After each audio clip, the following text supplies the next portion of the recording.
noches. Iniciamos esta tercera sesión de nuestro curso sobre los santos. En el nombre del Padre, y del Hijo, y del Espíritu Santo. Amén. Ven, Espíritu Santo, llena los corazones de tus fieles y enciende en ellos el fuego de tu amor. Envía, Señor, tu Espíritu, y todas las cosas serán creadas, y renovarás la faz de la tierra. María, Reina de todos los santos, ruega por nosotros. San Francisco de Asís, ruega por nosotros. En el nombre del Padre, y del Hijo, y del Espíritu Santo. Amén. Los santos son la obra maestra del Espíritu Santo. Hoy vamos a ver a San Francisco de Asís, quizás el santo más popular. En él vemos ese ideal de la imitación de Cristo. Se ha dicho que San Francisco ha sido quien mejor ha imitado a Jesucristo. Se lo ha llamado un otro Cristo.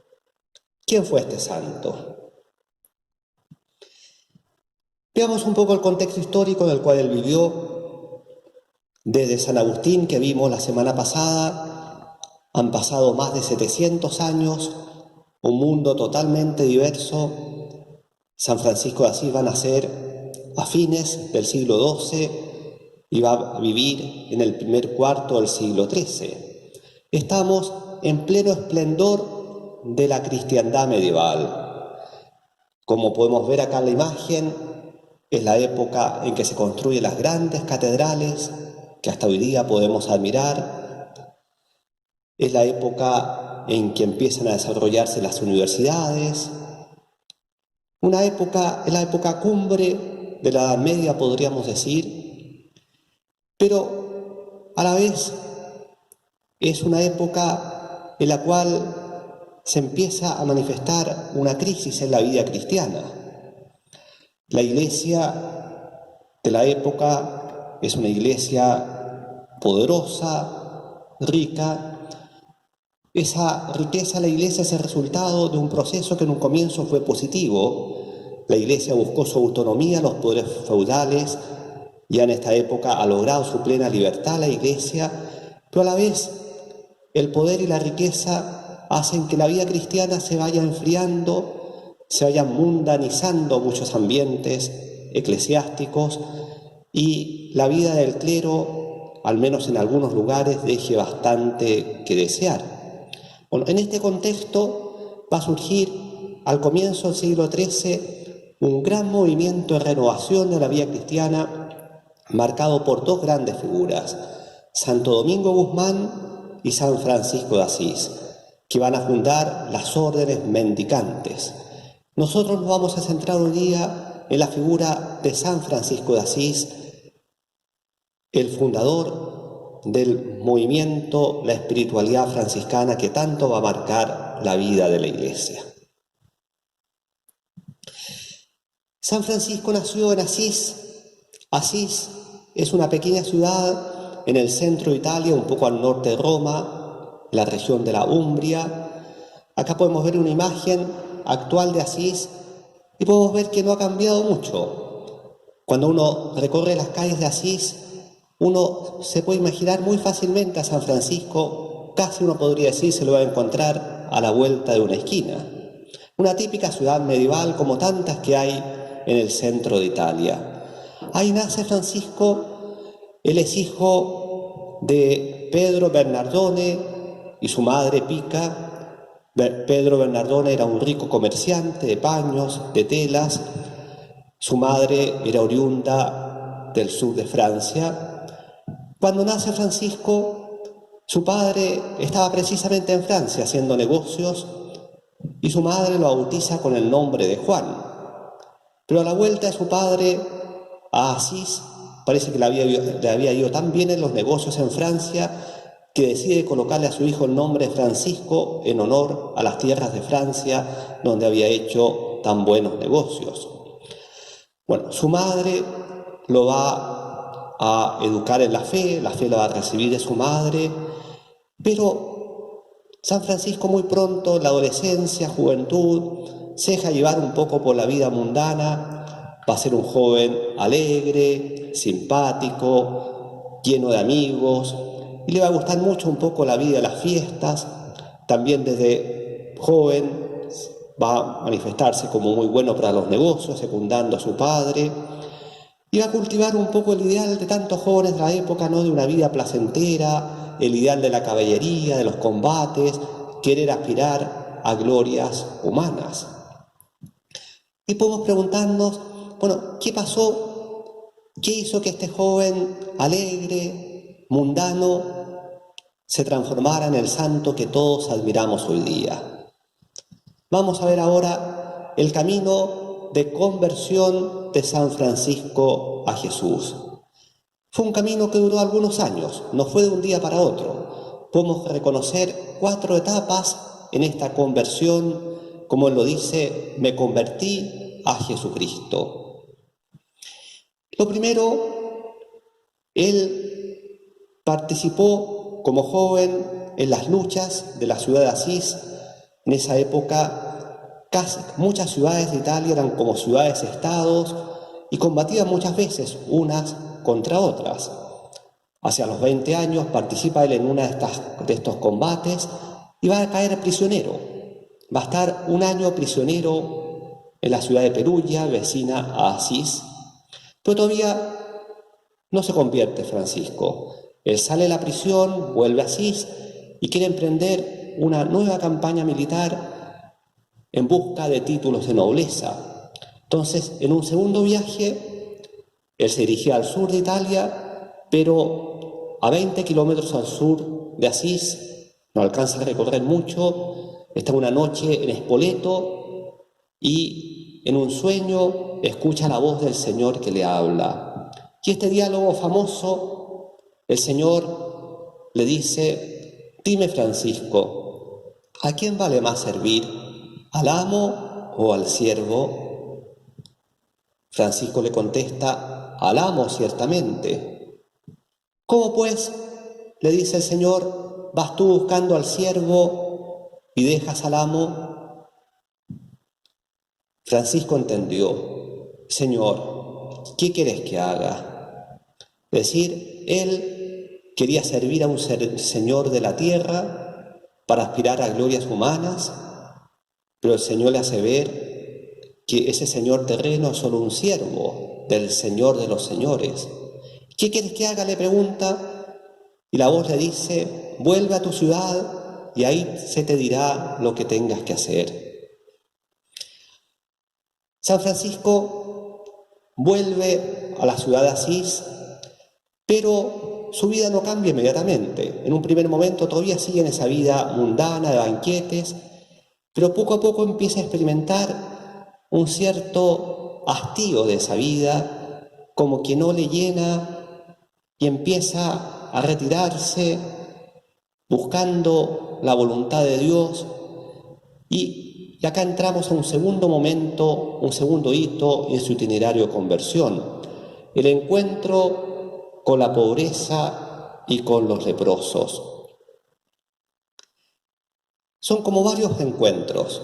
En un viaje que hace a Roma, se encuentra con un mendigo y siente la inspiración de cambiar sus vestidos de caballero, se los regala al mendigo y él se viste con los harapos del mendigo. Luego en la ciudad de Asís se dedica a ayudar, como su familia era rica, a darle dinero a los pobres, a ayudarlos.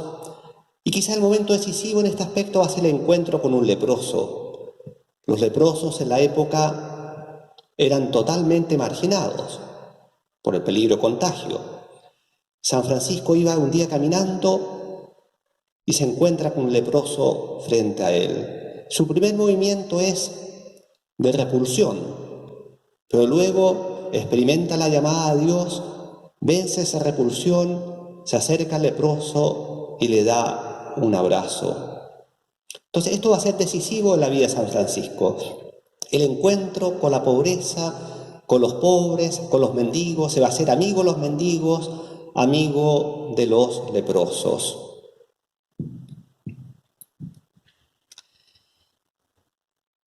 A partir de entonces ya empieza a cambiar su vida, deja la opulencia en la cual estaba acostumbrado a vivir, los banquetes,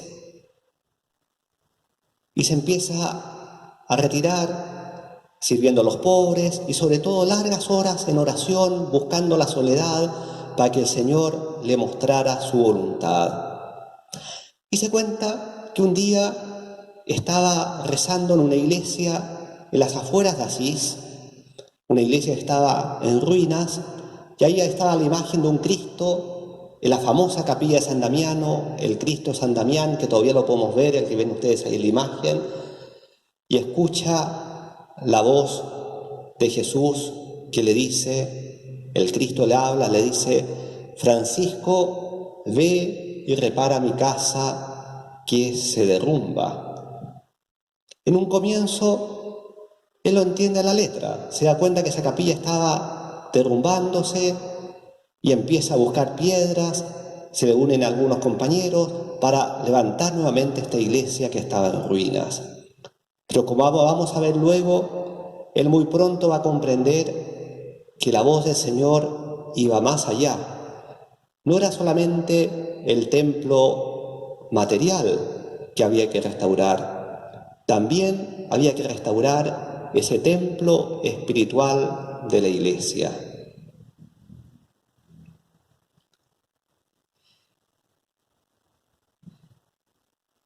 Estamos todavía en los primeros años del siglo XIII, entonces veamos el camino que está haciendo San Francisco, ¿no? Desde que escuchó esa voz en sueños de ese Spoleto, su vida empieza a cambiar. Empieza a sentir el hastío de las cosas mundanas. Se empieza a dedicar a los pobres.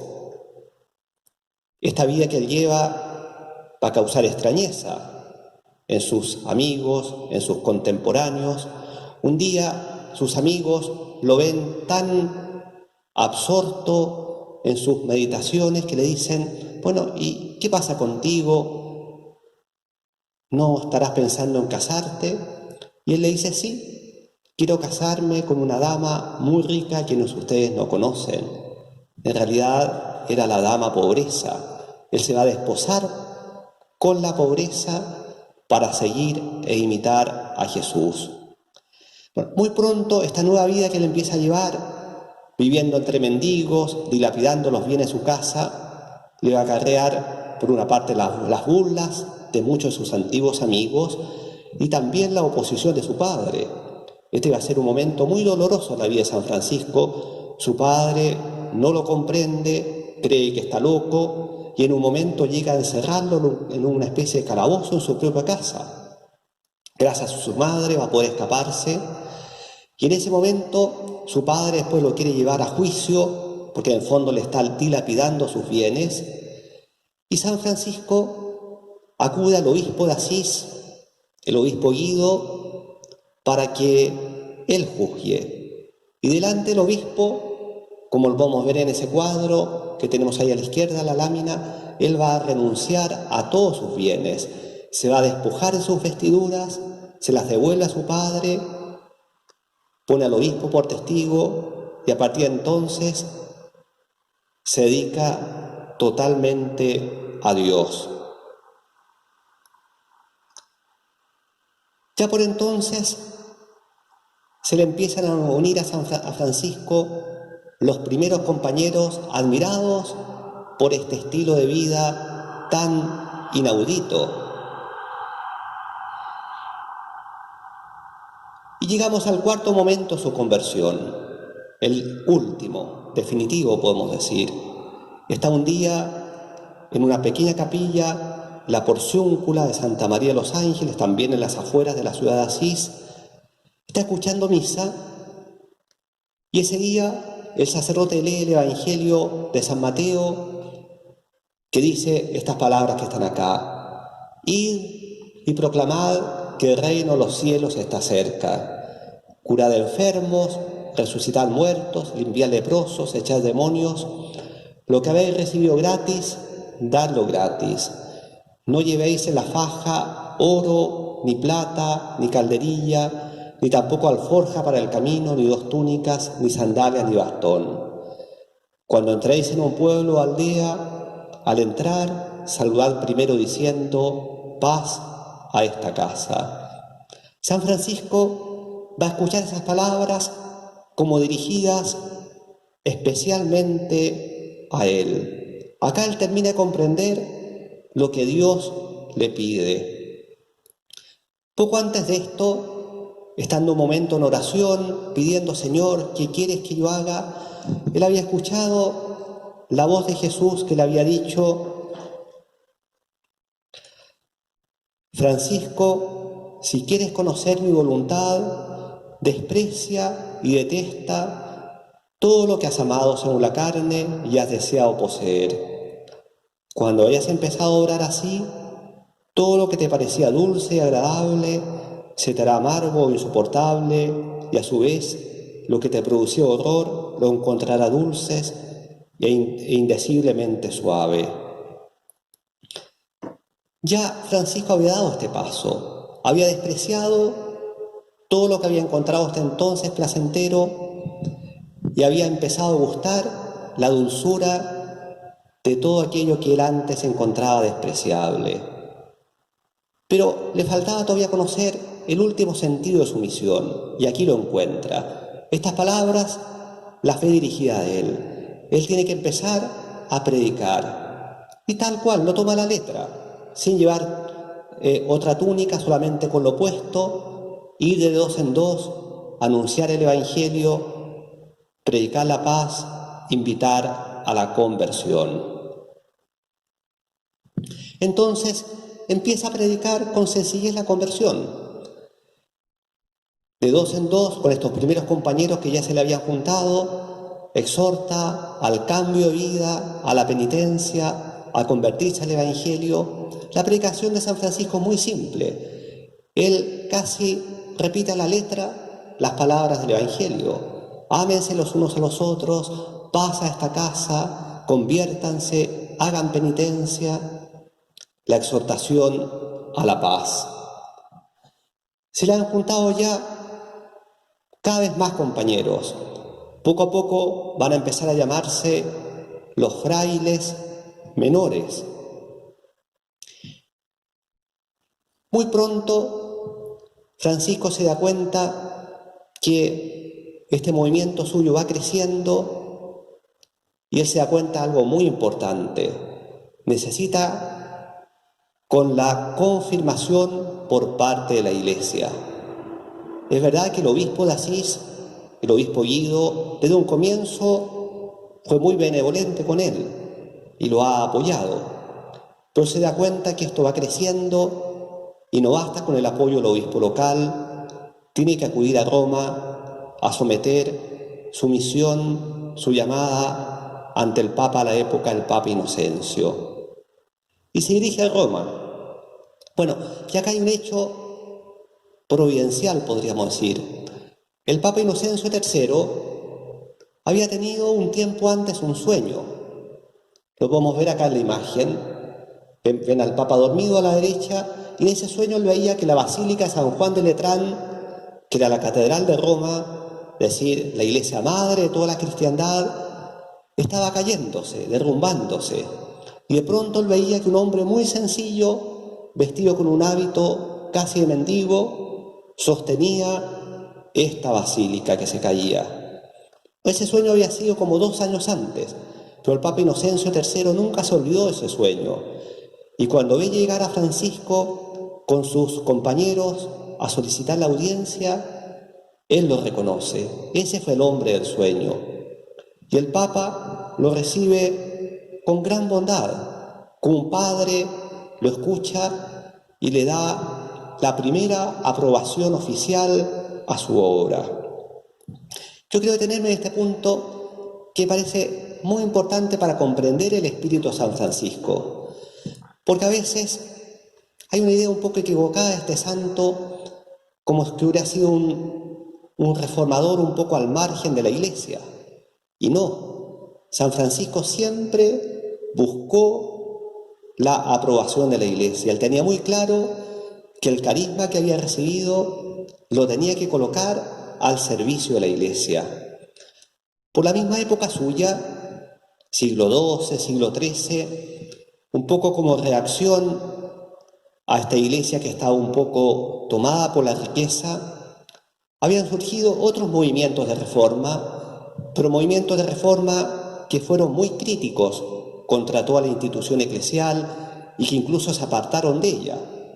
Tenemos, por ejemplo, los valdenses, los cátaros, los albigenses, y al apartarse de la iglesia también cayeron muchas veces en desviaciones de la doctrina, en verdaderas herejías. Pero San Francisco y lo mismo Santo Domingo, que es contemporáneo a él, van a seguir un camino muy distinto. Él no busca reformar la iglesia con la crítica desde fuera, sino busca reformar la iglesia con toda sencillez, viviendo la comunión con la misma iglesia. Esto va a ser clave en la vida de San Francisco. Él tuvo el apoyo del obispo Guido de Asís, va a tener el apoyo del Papa, y como vamos a ver, va a tener el apoyo de los papas posteriores. Y este sueño nos muestra una última cosa. El que va a renovar la iglesia, en realidad no va a ser el Papa, va a ser un humilde fraile, Francisco de Asís. Pero Francisco de Asís no va a renovar la iglesia en oposición al Papa, sino con su apoyo, en comunión con él.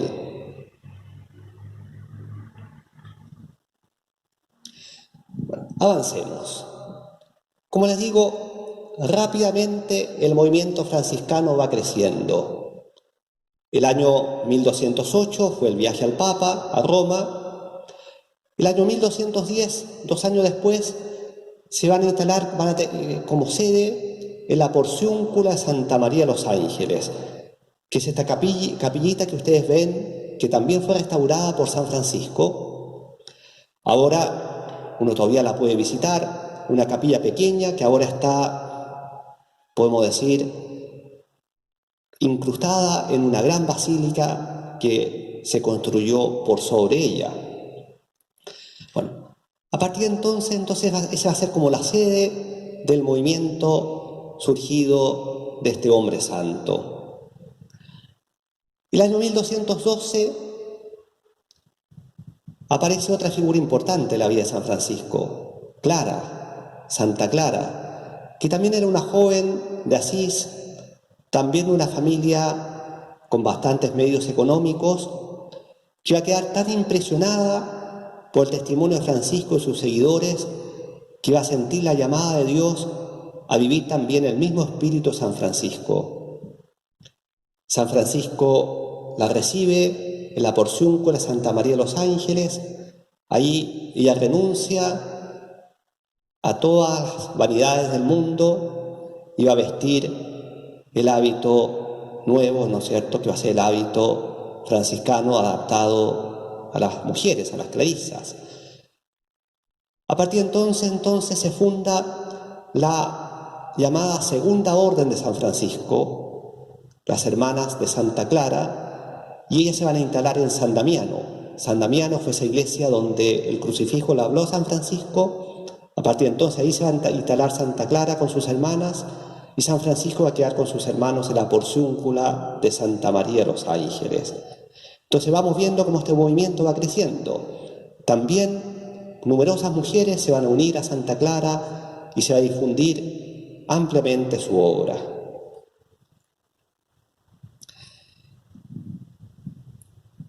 Es tan rápida la expansión del movimiento franciscano que Francisco empieza a enviar misioneros, primero a distintas ciudades de Italia, después a Francia, casi todos los países de Europa, incluso al norte de África, a Marruecos. Bueno, y San Francisco, en su afán misionero apostólico, a él, en esa época, estamos también en la época de las cruzadas, llegaban las noticias de los musulmanes que tenían tomado los santos lugares, y San Francisco tiene la inspiración de ir a convertir a los musulmanes. Él dice a convertirlos o a morir mártir en tierra de infieles. Bueno, y me salto muchas las peripecias de este viaje, pero va a llegar el año 1219, donde el sultán de Egipto Curiosamente, el sultán, al ver este hombre tan sencillo, tan humilde, lo va a acoger con benevolencia, van a conversar. San Francisco va a tratar de convertirlo. Por ahí tenemos una pintura que muestra esta escena y San Francisco le propone la famosa prueba del fuego. Le dice, ustedes ven ahí el fuego, a los pies del sultán les dice, el que logre pasar vivo por sobre el fuego es el signo de que tiene la religión verdadera. Y Francisco se ofrece a pasar él primero por el fuego. Pero el sultán parece que se asusta y le dice no le acepta el ofrecimiento, no. Se asustó el sultán, pero a cambio de eso, al menos, tampoco se va a convertir, pero al menos le dio el pase para poder transitar libremente por sus tierras. Bueno, parece ser que poco después San Francisco va a visitar Tierra Santa, los lugares santos, y de hecho, hasta hoy día son los franciscanos los que tienen la custodia de los santos lugares donde vivió Jesús. Bueno, a la vuelta de su viaje, el año 1220, se retira el gobierno de la orden. San Francisco en realidad nunca pensó en crear propiamente una orden. Para él era simplemente vivir el Evangelio a la letra e ir de dos en dos predicando, anunciando la conversión y la paz. Pero como el movimiento empieza a crecer mucho, no sin dolor se va a dar cuenta que hay que ordenar un poco las cosas. Y así va a redactar primero una primera regla, después otra, y finalmente el Papa Honorio III, que reemplazó al Papa Inocencio, el año 1223 le va a aprobar de modo definitivo su regla. Bueno, estamos llegando ya hacia el final de la vida de San Francisco. En realidad, él murió joven. Murió de 44 años. Pero en solo 44 años, vean ustedes qué vida más luminosa. El año 1224, 2 años antes de su muerte, él fue a hacer un largo retiro, 40 días de ayuno y oración al monte Alberna para prepararse a la fiesta de San Miguel Arcángel. Él fue siempre muy devoto a San Miguel Arcángel. Y estando en oración, sucede un hecho extraordinario. Recibe las estigmas, las marcas de la pasión. Así lo cuenta el relato de la época.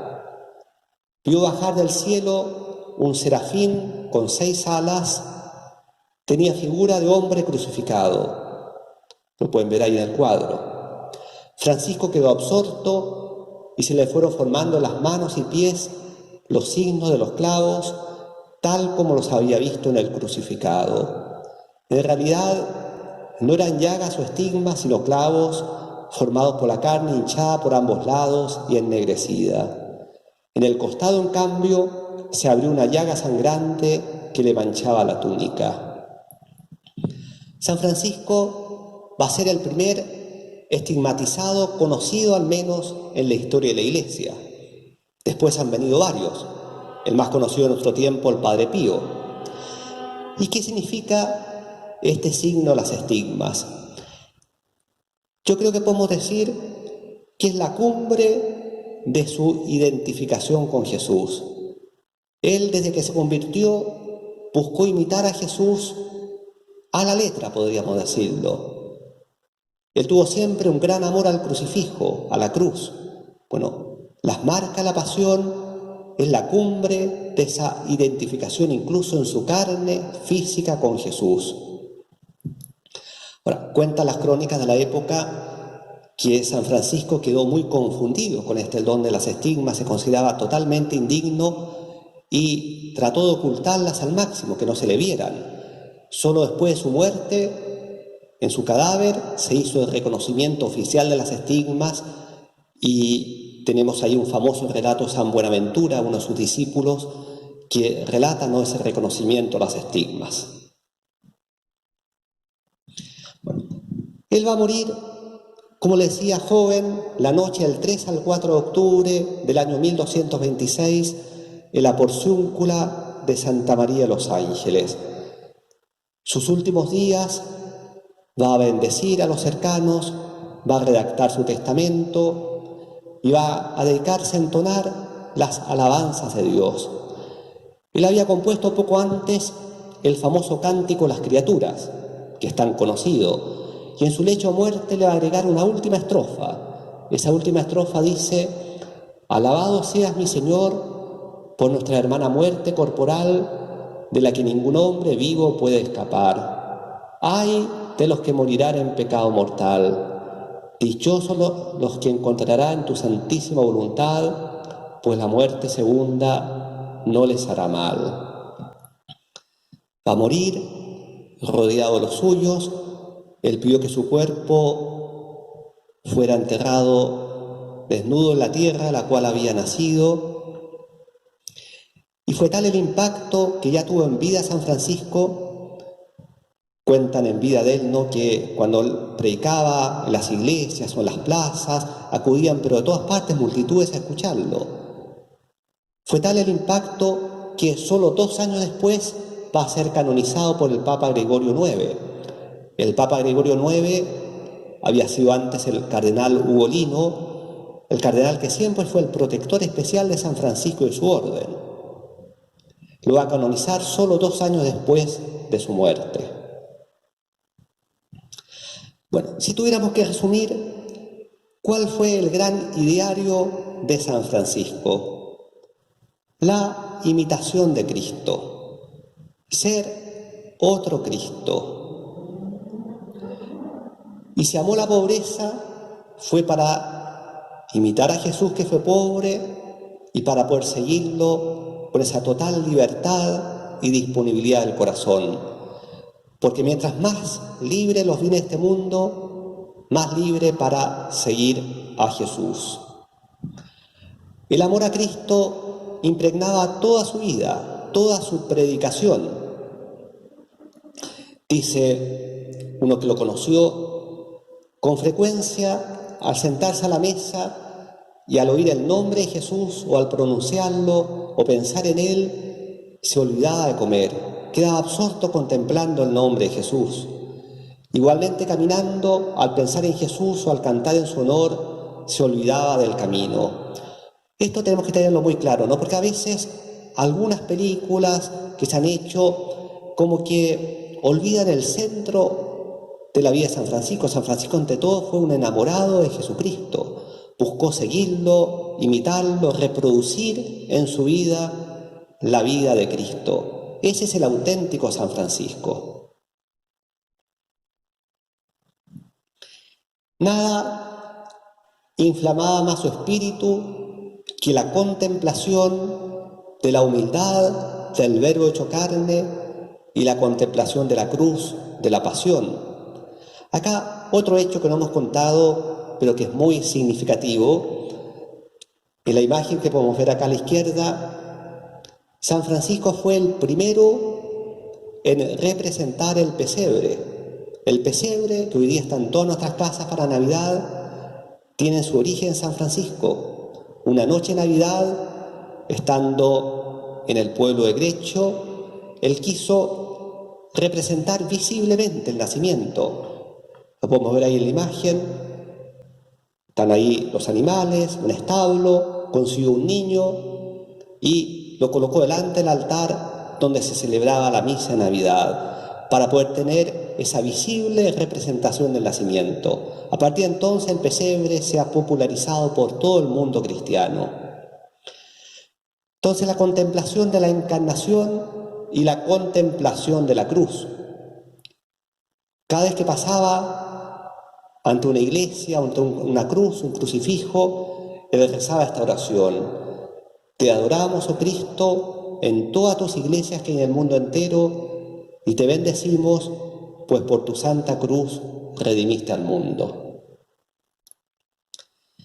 Y por lo mismo, él tenía un gran amor a la Eucaristía y al Santísimo Sacramento. En sus escritos, a cada rato aparece esa profunda veneración al Santísimo Sacramento de la Eucaristía. Entre varios escritos yo tomé este, ¿no? El que él dice: tiemble el hombre entero, que se estremezca el mundo entero, y que el cielo exulte cuando sobre el altar, en las manos del sacerdote, está Cristo, el Hijo del Dios vivo. Oh admirable sensitud y asombrosa condescendencia, oh humildad sublime, oh sublimidad humilde, pues el Señor del universo, Dios e Hijo de Dios, de tal manera se humilla que por nuestra salvación se esconde bajo una pequeña forma de pan. Gran devoto de la Eucaristía, y por lo mismo él tenía un gran respeto por los sacerdotes. Él no fue sacerdote, fue diácono, porque no se sintió digno de ser sacerdote. Y él tenía un gran respeto por los sacerdotes justamente porque sus manos consagraban el cuerpo y la sangre de Cristo. Incluso, más de alguna vez él dijo, ¿no?, que un sacerdote fuera indigno, aunque viviera en pecado, pero sus manos seguían siendo capaces de consagrar el cuerpo y la sangre de Cristo. Y finalmente, del amor a Cristo, también del amor a Dios, el amor a todas las criaturas de Dios. Es famoso el cántico de las criaturas, ¿no? Acá yo coloco las primeras estrofas de ese cántico, ¿no?, conocido como el cántico del hermano Sol: alabado seas mi Señor. Pero hay que comprender que ante todo es un canto de alabanza a Dios por su creación. O sea, San Francisco veía en todas las criaturas un reflejo de la bondad, de la sabiduría del Creador. Hay muchas historias y anécdotas en su vida. Acá tenemos un famoso cuadro del Giotto, ¿no?, que aparece predicando a los pajaritos. Sin duda que es un aspecto hermoso, bonito, pero hay que entenderlo bien como este aspecto de amor a la creación brota del amor a Dios. No es un amor a la creación desgajado del Creador. Y ya terminando, ¿existe algún retrato auténtico de San Francisco? ¿Cómo era él? Dicen que era más bien bajo de porte, pero con un carácter muy vivaz. En realidad, parece ser que el retrato más auténtico de él es el que tenemos acá a la izquierda, porque fue pintado en vida de él. Está en una abadía benedictina en Monte Subiaco, cerca de Roma, y fue pintada poco antes de recibir las estigmas. Por eso que las manos no están las marcas de la pasión. Entonces ese pareciera ser que sería el retrato más auténtico de San Francisco. Quizás el que se ha hecho más popular es el que está a la derecha, que fue pintado poco después de su muerte por el pintor Cimabue. Ahí ya podemos ver las marcas de la pasión, las estigmas. Cimabue lo pintó de acuerdo a la descripción que le hicieron los más cercanos a San Francisco. Entonces he querido concluir esto colocando acá estas dos imágenes. Quizás el retrato más auténtico, el que se ha hecho más popular. Bueno, San Francisco sigue hablando a la iglesia de hoy día. Eso es lo que tienen los santos. Los santos son de toda época, de todo tiempo. Sigue hablando a nuestro tiempo. Y concluyo con las palabras del poeta Dante Alighieri en la Divina Comedia. Cuando habla de San Francisco, utiliza estas poéticas palabras: nació un sol en el mundo. Eso fue San Francisco, un sol que iluminó con la vida de Cristo, haciendo vivo, haciendo carne el Evangelio en su tiempo, y nos ha dejado así una estela de luz para todos los siglos, también para nosotros. Muchas gracias. Gloria al Padre, y al Hijo, y al Espíritu Santo, como era en el principio, ahora y siempre, por los siglos de los siglos. Amén. Para los que quieran profundizar y hacer una breve tarea, inmediatamente vamos a presentar un video cortito explicando la tarea. Gracias.